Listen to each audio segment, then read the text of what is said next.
everyone, welcome to another Rubber Dance Design Team tutorial, and today I'm going to show you how to make a card and you use a masking technique in order to achieve the look that I'm going to show you. And we're also going to be using some lovely stamps which are part of the stamp set called Vintage Birds. This is a brand new stamp set from Rubber Dance, so I definitely urge you to pop along to rubberdance.com and check them out. There's lots of gorgeous stamps on the stamp set and I'm going to be showing you some of them here. Please ignore that big and juicy ink pad. I end up not using it even though I've got it in this first shot. So this video shows you it's alright to change your mind. I had a bit of an idea in my head what I was going to make. These are the Vintage Bird stamps. I thought I was going to use the feather and the two stamps but I ended up not going with the feather because I like the stamps on their own, and I'm also going to be using one of the greetings from this sentiment set. I wanted to keep this card very simple, so I just wanted to let the stamps shine out from the card. So I'm using this gorgeous Wendy Vecchi archival ink, and it's a colour called Watering Can, and it's a lovely grey and it made a lovely light finish to the card, as you'll see. So I'm starting out by just inking up this big stamp, and then I'm going to stamp it onto a post-it note, being sure to make sure one edge of the stamp is running along that sticky strip at the top of the post-it note. And you'll see here how lovely these images stamp, because I've got no cushioning on these stamps and I'm just pressing, and you can see I've got a lovely image on my post-it note. So I've decided, because this is a little bit of a tricky one to cut out, you might want to do this too, I'm going to cut out two pieces of paper at the same time, although I know that I'm only going to use one of the masks. The other thing that I want to create a mask for, and this time I do know that I'll need more than one, is the small stamp. So I'm going to ink that up again with the archival ink, and again making sure that the edge of my stamp runs onto that sticky strip at the top of the post-it note.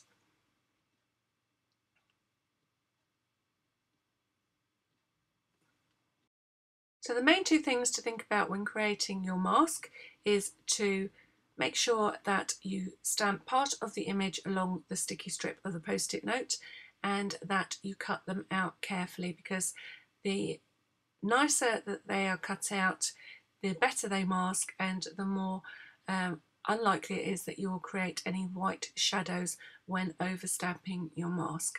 So the trick with the stamp, I think, or the wiggly edge of the stamp, is to just cut the straight line first and then to cut into each of those little curved notches that form the edge of the stamp. So I may be a while. I'm going to speed myself up, and I'll be back with you when I've finished cutting out my masks. One tip that I always give when cutting out: it's much easier to move the paper rather than the scissors, and you can see a perfect example of me doing that right here. So whenever you're going to cut out a mask for a more complicated stamp that you might have, it's always worth cutting out a couple of masks at a time, even though you may only be using one mask for that particular card. Just store them with your stamps, and it's always nice on a little cutting out exercise like this that you do it once rather than twice, should you need another mask in the future. Finally, I know I'll be needing 3 or 4 of this little stamp image, so I'm cutting out 4 layers at a time. So all the measurements for this card will be over on my blog, and I'll leave you a link for that at the end of this video. Today I'm going to be stamping with an archival ink, because I'm going to use a water-based medium to colour my stamped images in, and this is one by Wendy Vecchi, or by Ranger, and it's from the Wendy Vecchi range, and it's called Watering Can, and it's a lovely soft grey, and I really like how this card turns out. I'm very used to stamping in black, and I've just recently been adding other colours to my stamping arsenal, and I do like the difference that using a different colour gives, and this grey is a lovely soft colour. So as you can see, I've stamped my main image right in the middle of my cardstock, and I am going to now use my masks to create a border all the way around this stamped image with the smaller stamp. Bit confusing with my stamps. So I'm using the mask that I've cut out and I'm lining it up on that main image. You can see I'm also stamping on a piece of foam because my stamps aren't mounted, just to help me get a good crisp image, and it works particularly well with the larger stamps. So once you're happy your mask is in place and you've pressed along that sticky edge to make sure it stays where you've put it, then I'm inking up my smaller stamps, and the idea is just to stamp all the way around the outside edge of the main image as if it's sitting on top of lots of other little stamps. And now, because of the very, very small scallops on the edge of this stamp, it's kind of stuck all the pieces together, but I'm going to be using the masks in order to be able to make one stamp look as if it's lying on top of another, and to make sure that I don't get any overstamping. And it really is just a case of being random, just stamping these little images to create a pleasing border all the way around the outside of your main stamped image. Now, you may not realise, but I am actually quite new to a lot of these stamping techniques myself, and I always think that I'm still a bit of a novice when it comes to stamping. So that's why I'm really taking my time to tell you everything that I've learnt so far about these different techniques. So each time I think I'm going to overstamp an image that I've already put down, I cover it with one of my post-it note masks.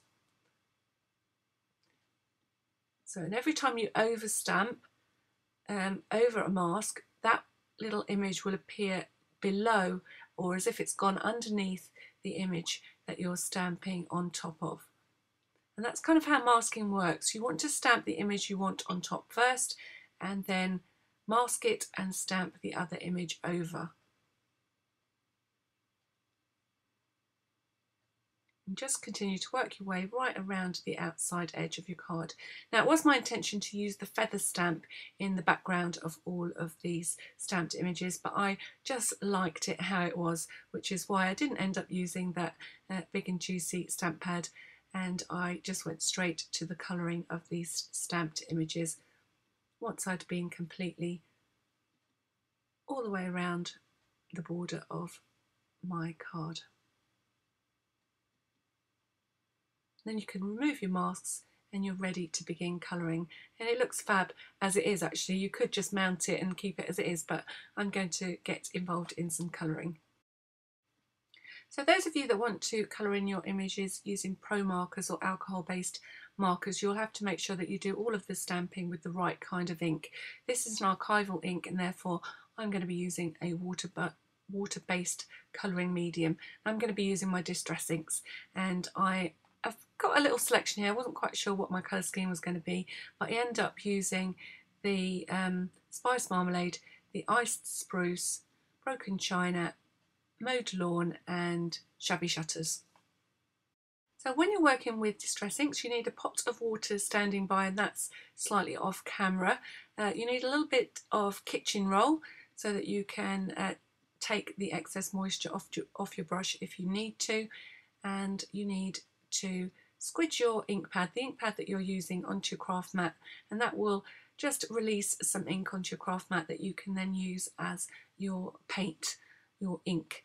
And I'm using a damp brush, and I've got the Iced Spruce on my craft mat, so I'm just making sure my brush isn't too wet, and I want to create a shadow using the Iced Spruce.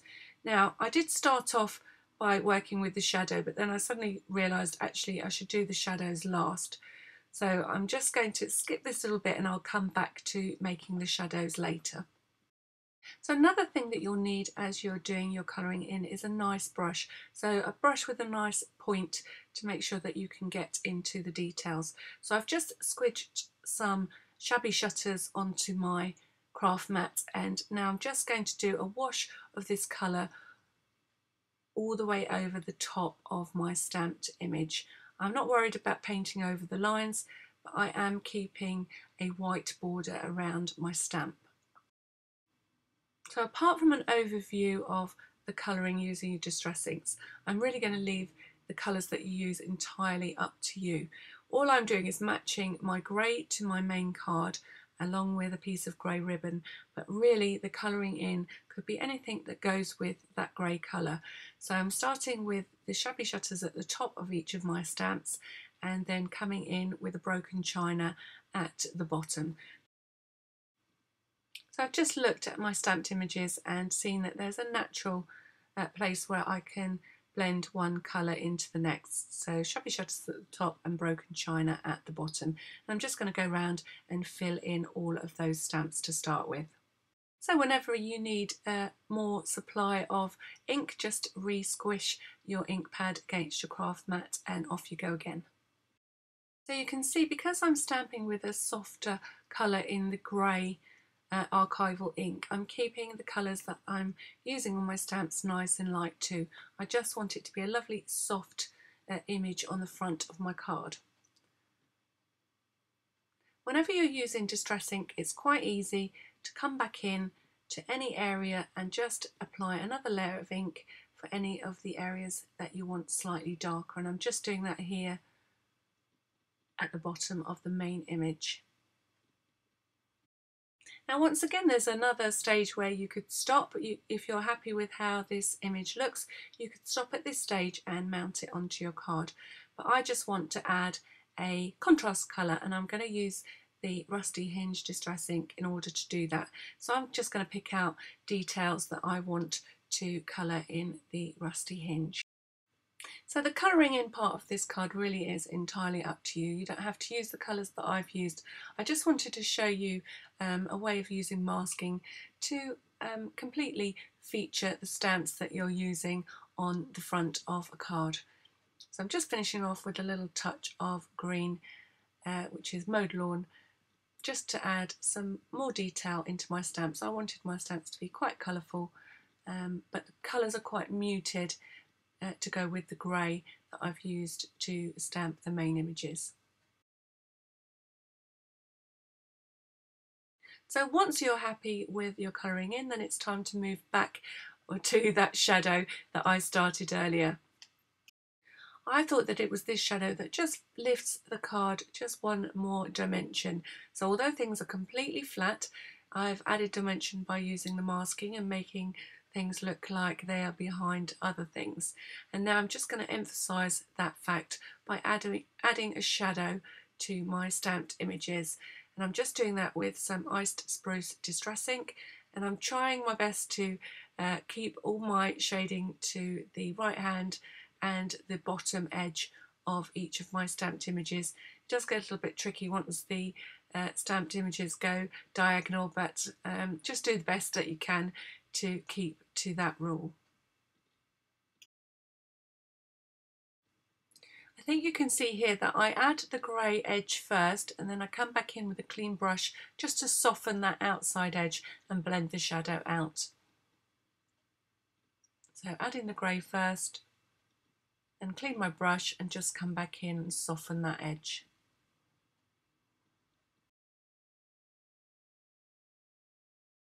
I've picked a grey for my base card, and it measures 11.5 inches by 8 inches, and I've scored it at 5 3/4 inches, and it just gives me room around the outside edge of my cardstock just to create a little bit of a frame around the design that I've made with the stamps.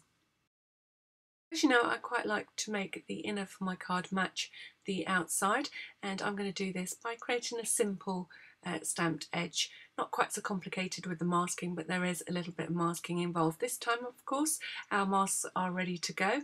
The cardstock measures 5.5 inches by 7 3/4 inches, exactly the same as it does on the front. And now I'm just going to create a little border of stamps ready to have a greeting on the inside. So using your masks that we've cut out earlier, I'm just creating a stamped border and just rotating the stamp slightly here and there to create an interesting edge, and then in the space that I've got in the middle I'll be stamping a greeting. So I've got a lovely stamped edge to my greeting, and I'm going to stamp the greeting, which is from the Think Again stamp set, which is set 2-M, and then it's on with the colouring. So I'm not going to take you through this again because I'm colouring them exactly the same way as I did on the front of the card. So now, either using double-sided tape or, as I am here, a PVA glue, attach the inner to the inside of the card. Now it's at this point when I see it against the grey background that I decide I don't quite like the greeting coloured in, and I've got a plan for that, and it works quite well. Oh, it helps if you stick it in the right way around. It works quite well if you make a little mistake on your greeting stamp. I mean, we've gone to all the trouble of stamping that outside edge. This is a quick fix if you do something wrong, and I'll show you that after I've worked on the front of the card. Next, I want to show you an idea for using ribbon on the front of the card, and the card so far is very flat. I just thought it would just be a nice little bit of dimension to add a ribbon, and I want to make it look as if it's passing behind the stamped image. So I've cut a little slot where I want the ribbon to go, and then I'm just cutting out the little perforations with my craft knife. Then I'm going to use my Tim Holtz ruler to make sure that the little slot that I cut on the other side of the stamp is in the right place, just to make sure that it's level. So cut the slit first and then remove any of those little perforations. And then it's time to thread the ribbon through. Now I was going to just tie the ribbon through flat, and then I decided I'm going to go for it and have a bow. So I've just pulled the ribbon right through to the one side, and then I'm tying a bow by the side of the stamp. So spend a little bit of time just making sure that your bow lies in a nice position and that it's the right size. You don't want it too big, and I'm just cutting the tails a little bit longer. And I think it just added a nice bit of interest to the front of the card. Then it's on with the glue or the double-sided tape and attach it to the front of your card. So like I said before, I wasn't too happy with the coloured in image in the centre of the card, so I'm going to show you how to change that. Particularly useful if you make a mistake when you're stamping at that last minute and putting that greeting in the centre of your card. So the idea is to stamp another greeting and to mount it over the original greeting. So if you made a mistake in stamping, you could use this same method and make a feature of the fact that you've made a mistake. So I'm colouring a piece of cardstock with my archival ink. That's because I didn't have any extra grey cardstock to play with. I've also stamped my greeting again on a piece of cardstock, and I'm just trimming it so that it's got a small white border ready to mount it again onto my grey cardstock. And by doing this, it means I don't have to line the stamped image up exactly over my original, and I'm just going to have a thin grey border all the way around the outside of my greeting. And then trimming that so that I've got an even border all the way around, and then I'm ready again to fix it to the inside of my card. And there you go. If that had been a real mistake, you know, perhaps I'd wibbled when I was stamping, and I like that much better. I like it without the colour on the inside. And I really am happy with how this has turned out. It's quite subtle in its colouring, and it's quite a change for me, and I really do like the way this has turned out. I'll definitely be doing more stamping with that grey ink pad. So I hope you've got lots of ideas from this video and that you give masking a try for yourself. I definitely recommend that you take a look at Bibby's lovely stamps. This vintage birds set is really gorgeous, and she's brought out a few other new sets as well. So I have put a link below to rubberdance.com, but also if you pop along to my blog, and there'll be a link at the end of this video, there'll also be a link there, so you can get the measurements on my blog and then hop over and check out Bibby's stamps if you want to.